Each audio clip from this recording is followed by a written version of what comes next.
श्री वल्लभाधीश की जय।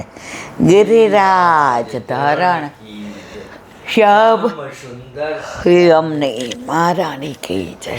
श्री गुसाई जी परम दयाल की जय। श्री गोकुल नाथ की जय। दाव दयाल की जय। श्री नवनीत प्रिया लाल की।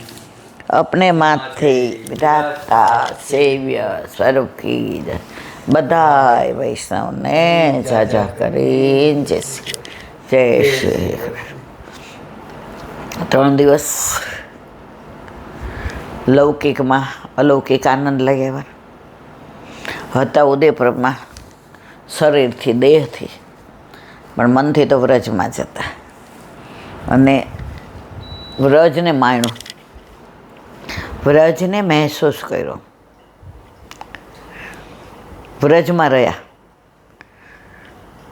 એનું પ્રગટ પ્રમાણ અહીંથી નીકળ્યા ત્યારે બધાએ ના પાડતા હતા, ના શ્રીનાથજી નહીં જવાય. હવે ત્યાં ગયા ને નક્કી કર્યું તો શનિ રવિ તો વિશાલ બાવાના લાલનનો પ્રાગટ્ય ઉત્સવ હતો એટલે ત્યાં મેળ ન પડ્યો. સોમવારે બધા કે અમારે તો નોકરી ધંધા, જેનો અધિકાર હતો આપણે છઈ ગયા. અને જે દર્શન થયા છે એમાં એ વિશાલ બાવાના લાલનનો પ્રાગટ્ય ઉત્સવ હતો. એ લોકો વિજય થતા હતા એટલે શ્રીજી બાવાને ચરણ સ્પર્શ કરવા આવ્યા. નટખટ લાલન આમ લીલા કરતા હતા અને શ્રીજી બાવાના લાલને ચરણ સ્પર્શ કર્યા. વિશાલ બાવાએ કર્યા. વહુજી હતા, રાજા હતા. પણ ત્યાંથી નવનીત પ્રિયાજીમાં તો સાવ આમ તમે ને અમે, આ તો ઘણું દૂર છે, એટલા નજીક. મુખ્યજી માળાજી ધરાવી, લાલનને માળાજી ધરાવી, બીડા દીધા. એ બધાએ દર્શન નિરાંતે જાણે આમ આપણે અને ઊભા રહેવા દીધા, કશું કોઈ બોલ્યું નહીં. આવો અલૌકિક આનંદ નાથદ્વારામાં લીધો. ને પછી પાછા આવ્યા ત્યારે મહેમાન તો છે જ ઘરે, એ લોકોએ આવી ગયા હતા. પણ મારે કહેવાનો આશય એ કે મનથી જો તમે મનોરથ કરો ને તો ઠાકોરજી પૂર્ણ કરે જ કરે જ કરે જ. ઉદયપુર જતા હતા, બધાએ નક્કી કર્યું ના કાકી આ વખતે ન જવાય, તમારો મેળ નહીં પડે, તમારે અમારી સાથે જ રહેવાનું છે, 3 દિવસ સાથે ભલે. શ્રીજી બાબાએ મેળ પાડી દીધો અને કેવા રાજભોગના દર્શન થયા. હજી આંખમાંથી જાતા નથી. આંખો મારી ત્યાં શ્રીજી બાવા રખું, ધન્ય મારું જીવન, કૃપાએ લેખું. આજે પાછું રૂટીન. અત્યારે બધાએ ઘરે હતા, રહીમાં ખાધું પીધું. હવે એ લોકો આંટો મારવા ગયા એટલે 9 વાગે અમે રૂમમાં આવ્યા. સમય પ્રમાણે જીવવું પડે, સંસારમાં રહીને શ્યામને ભજાય. પણ જો આપણી ઈચ્છા હોય છે કે સત્સંગ એક દિવસ ના છૂટે તો સારું, તો એની વ્યવસ્થા અત્યારે 9 વાગે ઠાકોરજીએ કરી દીધી. નહીંતર મનમાં એમ થતું હતું આટલા બધા, એમાં વડીલા પડે. હવે આ બધાને મૂકીને કાંઈ અંદર એમ ન કહેવાય કે અમે સત્સંગ કરીને આવીએ, એટલું સો બેડ. અત્યારે બધાએ કે ભાભી ગોલા ખાવા જઈએ. અરે મારા જાઓ મારા વાલા જાઓ. આકાશ ત્રોપટેને કીધું જાઓ બધા ગોલા ખાઈ આવો. મને ખબર છે ગોલા ખાશે ને આઈસ્ક્રીમ ખાશે, 1.5 કલાક થશે. કે અમારે મારા પ્રભુએ અહીંયા એવી અદ્ભુત લીલા કરી કે એ ગોલા ખાવા ગયા ને અમે અમારા સંગીત હોલમાં આવ્યા, સત્સંગ હોલમાં. વલ્લભ બીને કોણ કરે એસી સખી, વલ્લભ બીને કોણ કરે. કાલે આરાધ્યા સગુને રાજી થઈ ગયા, કારણ કે 10 તારીખે એક્ઝામ પતી સગુને બોર્ડની. ત્યારની રોજ બા દાદા અમને લઈ જાઓ, બા દાદા અમને લઈ જાઓ. પણ ડ્રાઈવર હતો નહીં. હવે તમે એટલી ગાડી ચલાવો નહીં, બસમાં તો સગુન કે હું આવું નહીં. પણ જુઓ બધી જ વ્યવસ્થા તું એક ડગલું ચાલ, બાકીનું મારા પર છોડી દે. તમે હાથ આમ ઊંચા કરો ને તો શ્રીજી બાબા નીચા વળીને આપણને ઉચકી લે, પણ તમે હાથ જ આમ ન કરો શું કરે? આપણે એક ડગલું નથી ચાલતા એટલે તળેટીમ રહીએ છીએ. એક ડગલું ચાલ્યા તો બાકી જવાબદારી એની છે, પડવા દેશે. એક સંત મહાત્મા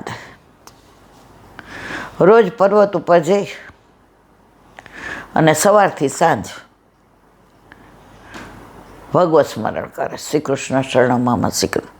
કે નીચે હો તો પૂછે શું કરો છો? હવે જુઓ છો શું કરો તો પૂછો છો. વળી 2-4 જણા બીજા નીકળે, કંઈ જમવું છે આપવું? શ્રી કૃષ્ણ શરણમાં શ્રી કૃષ્ણ શરણમાં. વળી થોડી વાર થાય એટલે કે જલ્દી વ્યવસ્થા કરી દઉં. એમણે વિચાર કર્યો. હવે આંખે સૂર હતા, અંધ હતા, સૂરદાસી હતા. એણે વિચાર કર્યો કે અહીંયા મારે બોલવું ભગવત નામ જ લેવું છે, સત્ય શ્રી કૃષ્ણ. હું કોઈ નથી જોતો, પણ લોકો મને જોવે છે એ ઉપાધિ છે. હવે મને બિચારો સમજીને બધા ખાવાનું લઈ આવું. સંત બાબા જલ લઈ આવું. સંત બાબા ક્યાંય જવું હોય કહેજો. હવે સતત બધા સારા ભાવથી ને ખોટા ભાવથી નહીં, કે આંખ નથી તો અમે એને હેલ્પફુલ થઈએ. એટલે એણે વિચાર કર્યો કે પર્વત ઉપર જઈને એક વૃક્ષની નીચે બેસતા, સવારે નાહી ધોઈ જળ પીને ઉપર જાય અને અંધારું થવા આવે એટલે એને ખબર પડી જાય એટલે નીચે ઉતરે, મધુકરી કરે. આવીને કુટિયામાં એ 2 ટૂંક જે મળ્યા હોય એ ખાય, જલ પીને સૂઈ જાય. સવારે બ્રહ્મરથમાં ઉઠી સ્નાન કરી કશું બી મોઢામાં નાખ્યા વિના શ્રી કૃષ્ણ શરણમાં કરતા ઉપર પહોંચી જાય. એક વૈજ્ઞાનિક જેવો છોકરો આવ્યો, એ ત્યાં નીચે તળેટીમાં કાંઈક સંશોધન કરતો હતો. એટલે એણે કીધું કે તમે આ રોજ આંખ નથી ઉપર જાઓ છો, ખાડા ટેકરા આવે, ગબડી પડો, ત્યાં તમારા પ્રાણ નીકળી જાય. ઉપર તમે જાઓ છો ત્યાં તો કોઈ આવતું નથી, તો તમને બચાવે કોણ? કેટલા બધા ઉપર તો ખાડા ટેકરા છે, હું બધું જોયું. ક્યાંક તો ખીણ છે.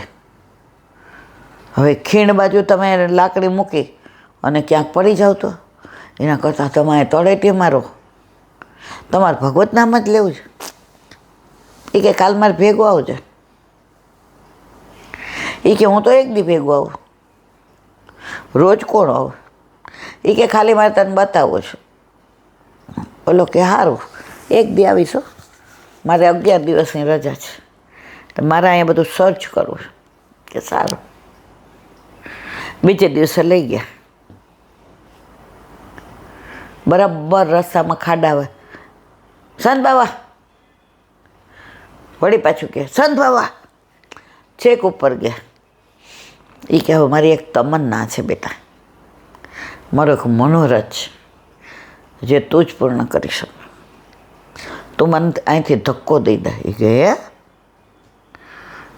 ધ્રુજવા માંડ્યું. બાપા, સંત બાબા, તમે કેમ આવો વિચાર કરો છો? તમારી આંખ નથી એટલે તમને ડિપ્રેશન આવી ગયું છે? તમને કાંઈ તકલીફ? મને કોઈ તકલીફ નથી, મને કોઈ ડિપ્રેશન ના, પણ તું મને ધક્કો દે. હાથ પકડીને ખેંચીને વચ્ચે લઈ આવ. એ તમે જાતે ન પડતા, અહીંયા મોટી ખીણ છે. સંત બાબા હાલો, નીચે વહી જાય. ના હાલો સંત બાબા હાલો. એ કે ના, તું મને ધક્કો દે તો જ આવું, નહીં તમને. સંત બાબા તમે નીચે પડો, મરી જાઓ. ના, ધક્કો દઈ દે. જોરથી બૂમો પાડ્યો. તારું રીચ ને સીચ ને સર્ચ ને જે કરવું હોય પહેલાં મને ધક્કો દઈ દે. ઓલા 2 હાથ પકડી લીધા, બરાબર વચ્ચે આવ્યા. સંત બાબા કે તું મને ઓળખે છે કે ના?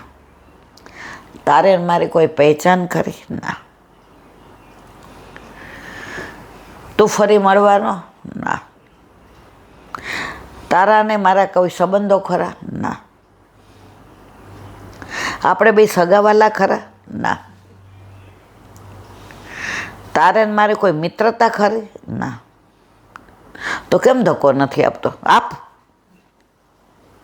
એ સન બાબા આવું ના કરો, એવું ના કરો, ના કરો, પ્લીઝ પ્લીઝ હાલો એમ કરીને હાથ ખેંચી નીચે લઈ જાઉં.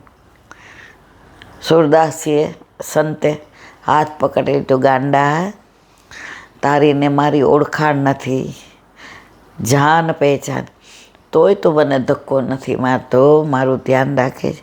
તો ઓલા ઉપરવાળા હાથે તો મારે કરોડો જન્મની ઓળખાણ છે. હું એને ભૂલી ગયો છું, એ ક્યાં મને ભૂલ્યો છે?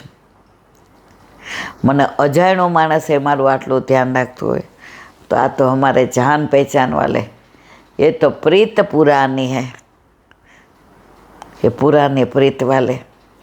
મને એના ઉપર વિશ્વાસ છે કે હું રાતનાય આવું ને તો હું ક્યાંય પડતો નથી, ક્યાંય આખડતો નથી, ક્યાંય મને પગમાં વાગતું નથી. એના તેજથી હું ચાલું છું. મારી પાસે તેજ નથી, મારી પાસે આંખના બદલે કોડિયા છે, પણ તેજ એનું છે. હું એને નથી જોતો, એ તો મને જોવે છે. ખાડો મને નથી દેખાતો, એને દેખાય છે. તો એ ખાડામાંથી મને બચાવવાળો કોણ? એ. ઉપર લઈ આવવાળો કોણ? એ. પાછો ઉતારવાવાળો કોણ? એ. તો બાબા તમને આંખ કેમ ન આપી, કેમ લઈ લીધી? સાંભળ, છોકરો નાનો હોય ને ત્યાં સુધી માનો છેડો ન મૂકે. માં ખાતી હોય તો ખોળામાં બેસે, માં સૂતી હોય તો એનું પલ્લું પકડીને સૂવે, માં પાણી ભરવા જાય તો કાખ વાળીએ, માં કપડાં ધોતી હોય તો એની બાજુમાં બેઠો હોય. જેમ જેમ મોટા થતા જાય ને એમ એનો સાથ છૂટતો જાય. એક સમય એવો આવે, લગ્ન થઈ જાય એટલે વાઈફના કહેવાથી ને માં ખરાબ લાગવા માંડે. તમારી આંખ નથી ને એને હું બહુ વાલો. આંખ આપી હોત તો હું આટલું અહીંયા આવત, આટલું નામ લેત, આટલી દ્રઢતા હોત. તમારે બધાની જેમ હું એ સર્ચ જ કરતો જિંદગીને. હું એને બહુ વાલો હતો ને એટલે આંખ લઈ લીધી કે છોકરું નાનું હોય ત્યાં સુધી માનો કેળો ન છોડે. એમ આને આંખ નથી તો મારો કેળો નહીં છોડે. એટલે મારા વાલપણની નિશાની છે કે મારી આંખ લઈ લીધી છે. બોલો ભેટી પડ્યો બાપા સંત બાબા. હું શું રિસર્ચ કરું? ભગવાન ક્યાં નથી એમ, ભગવાન ક્યાં છે એમ ગોતતો હતો. આજે મેં જાણી લીધું કે ભગવાન ક્યાં નથી. તમારા સ્વરૂપમાં જ મને ઠાકોરજીના દર્શન થાય છે. અમને બધું આપ્યું તો સેજ નથી આપ્યું એના માટે રડીએ છીએ. તમને આંખો લઈ લીધી તો તમે એમ કહો છો હું એનો વાલો છું. એ સોચ કા પ્રકાર હે. તમે બધું પોઝિટિવ લ્યો છો કે પ્રભુએ મને આંખ સિવાય કેટલું બધું આપ્યું છે. અને અમે તો એક અંગૂઠા 5 આંગળીના બદલે 6 આંગળી છે તો એ મોજા પહેરી એટલી વાર બોલી અરે બધાને પાછ મારે છે. નથી આપ્યું એનું જ રો કરીએ છીએ. આપ્યું છે એનું થેન્ક યુ ક્યારેય નથી કહેતા. ઓલા ભાડાના ઘરમાં 1 વર્ષનો કોન્ટ્રાક્ટ લખાવે. કોઈ વાંચ્યો હોય કે ન વાંચ્યો હોય, મેં વાંચ્યો છે. એમાં લખ્યું હોય 11 મહિના પછી ખાલી કરવાનું, એટલે આપણે સાઇન કરવાની. અમારા ઘરમાં ક્યાંય નુકસાની ના થવી જોઈએ. એટલે હા, અમારા ઘરમાં ક્યાંય ગંદકી ના થવી જોઈએ. હા, અમારા ઘરમાં દારૂ જુગાર નોનવેજ ના આવવું જોઈએ. હા, અને છેલ્લી કલમ હોય અમે ખાલી કરાવીએ ત્યારે કરવાનું. બોલો કે આમ 11 મહિના એ કહે એ નહીં, 11 મહિના તો અમારે રહેવા દેવા હોય તો, અધરવાઇઝ નહીં. આ છેલ્લી કલમે અમારે જરૂર હોય ત્યાં તમારે ખાલી, તો આપણે કહીએ હા, અને સાઇન લઈ લે અને કોર્ટમાં એફિડેવિટ કરવો પડે. થાકો જે ભાડાના મકાનમાં મોકલે, આ મકાન ભાડે છે, ઓલું 11 મહિનાનું, અને છેલ્લામાં લખ્યો છે અમે કહીએ ત્યારે ખાલી કરવાનું. તો આપણે આ ખાલી નથી કરવાનું, કહે ત્યારે અહીંયા અમરપટ્ટો લખાવીને આવ્યા છે. અને શરત શું કીધી? અમારા ઘરમાં તોડફોડ નહીં કરવાની, એટલે કારણ વિના બધા ઓપરેશન નહીં કરાવવાના. એક વૈષ્ણવ દીકરો છે, હવે બહુ સુખી, એટલે ખાઈ પીને ચીઝ ને બટર ને બધું ભાવે. હવે મારું 51 હતું ને 71 ન થઈ ગયું, 20 કિલો. હવે એનું તો 91 થઈ ગયું. એટલે બધા કહેવા માંડ્યા કેટલો સ્માર્ટ હતો ને, હીરો જેવો હતો, બહુ તારું શરીર વધી ગયું. હવે બહુ ડાયટિંગ કરે મારા જેમ. હું અત્યારે કેટલું કરું છું, પણ 1 કિલોય ઘટતું નથી. બહુ કર્યું, 6 મહિના આનું કર્યું ને મહિનો આનું કર્યું, 1 કિલો ન ઘટ્યું. પછી એના ભાઈબંધે સલાહ આપી,